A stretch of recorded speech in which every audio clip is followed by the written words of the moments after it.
want to see a man and I ain't got time. Shake your head. Get that style check. Put it in pockets till I get back.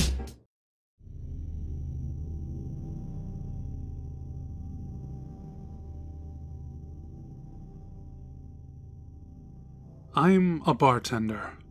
I started in college to help make ends meet, and I sort of never stopped. It's a decent job. The hours aren't that great, and I have to take a bus round trip across town, though I'm currently saving for a car, but the people make it worth it. The characters that cycle through a dive bar like mine on Friday and Saturday nights are always worth the ticket. The one I served 2 nights ago may have even saved my life. It was almost 1 a.m., and I was dumping the fruit trays in preparation for closing. I was alone. Allie, who usually works with me, had taken the night off. The traffic on a Saturday night in my part of town usually necessitates 2 bartenders, but I can handle the crowd on my own if need be. Plus, who doesn't like the extra tips, right? When I came back from the kitchen, a man was sitting at the bar. I hadn't heard him come in, which was odd. There wasn't anything particularly peculiar about him, other than he looked a little too sober to have shown up at this time of night. "We're closing," I said as I wiped down the bar. "Last call was 20 minutes ago." "Just 1 drink. I'll be quick." Fair enough, I thought. I'm never one to turn down a customer. He ordered a whiskey straight up, Maker's Mark. I poured a stout one and went about my business. After taking the bar mats and some glasses back to the kitchen, I came back to find he was already gone, his drink empty. He left a 10, which covered the drink and a generous tip. As I picked up his glass, I noticed something written on the cocktail napkin beneath it. "Don't talk to the man on the bus." I turned it over, but there was nothing on the other side. Don't talk to the man on the bus? What the hell did that mean? I jogged around the bar and ran out into the cool night to see if I could catch the stranger, but there was no sign of him anywhere. The streets were empty. I walked back inside and finished my duties. By the time I had cleaned and restocked everything, I had totally forgotten about the note. The bus stop was only 5 blocks away, and I was there in several minutes. Luckily, this particular bus ran until 2 a.m. on the weekends, although there were usually not many riders at this time of night. Honestly, I considered that a good thing. Most nights, by the time my shift was over, I was ready for some peace and quiet. The bus arrived on schedule, as it always did. When I got on, I noticed the bus was empty, save for a man sitting in the very back. I paid the driver and took my seat in the front row. There were about 13 stops from the bar to my apartment. Some nights I counted the streetlights as they marched past.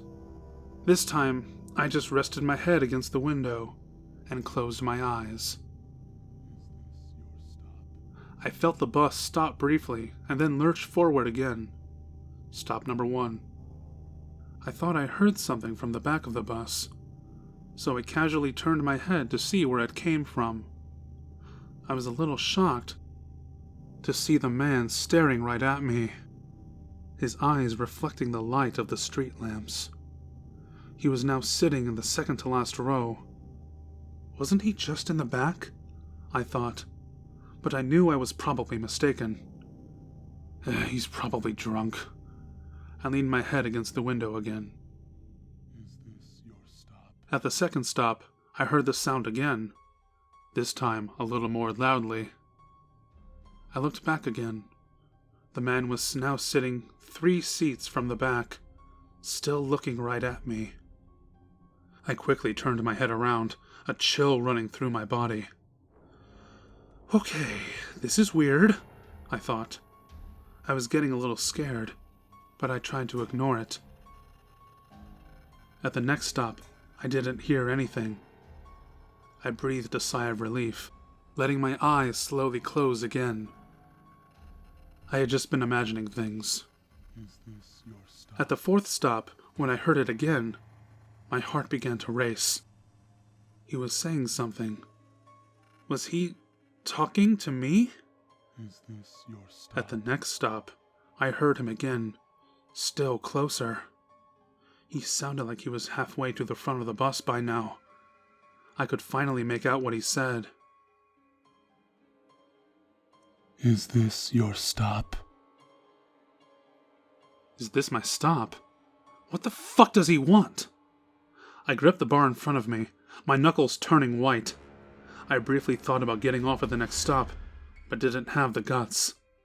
What if he followed me off of the bus? I reached into my pocket, my hand clutching the crumpled napkin. I finally remembered the note. Don't talk to the man on the bus. Is this your stop? The man said once we reached the next stop.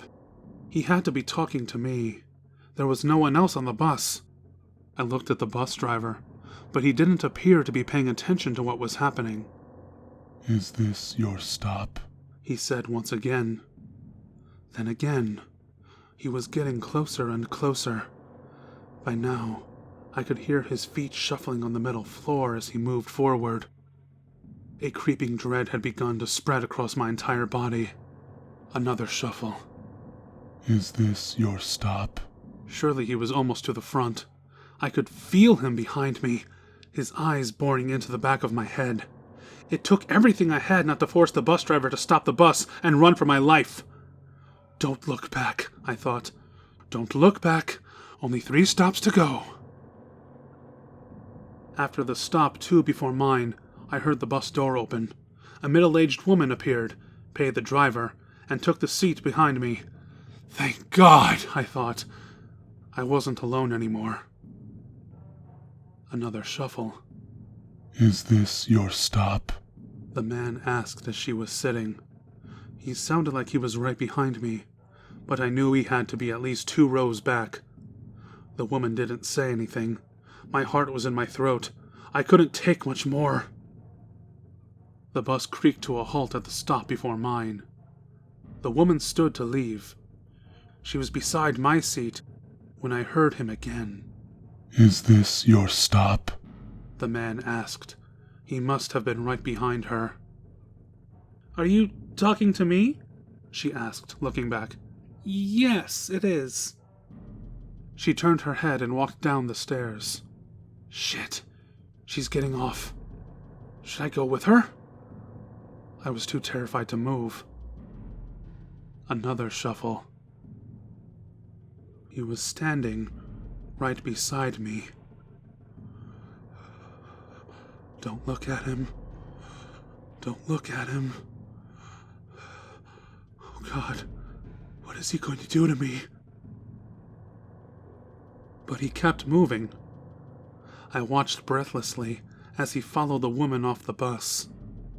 I saw that he was wearing a dark coat and hat, but I couldn't make out any of his features.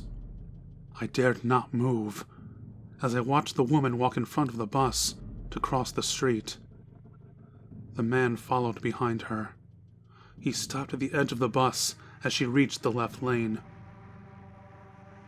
I heard the dull thud and the sound of screeching brakes before my brain could process what had happened. The woman's body was airborne, then tumbled back down to the earth like a rag doll tossed by a child. Her broken and bloody body skidded to a stop on the pavement, leaving a streak of crimson in its wake. My gaze snapped back to the front of the bus, where the man was standing, staring straight at me. The bus driver rushed from the bus, calling 911 as he ran. I ran too, as fast as I could, not stopping until I reached my apartment. When I exited the bus, the man was gone. After I checked the lock on the door several times, I sat at my kitchen table with my head in my hands. What would have happened if the woman hadn't gotten on the bus? If I had answered him? I think I may be done with bartending. The pay's not that great anyway. I'll pass the same tip along to you. Whether it's your stop or not, whatever you do, don't talk to the man on the bus.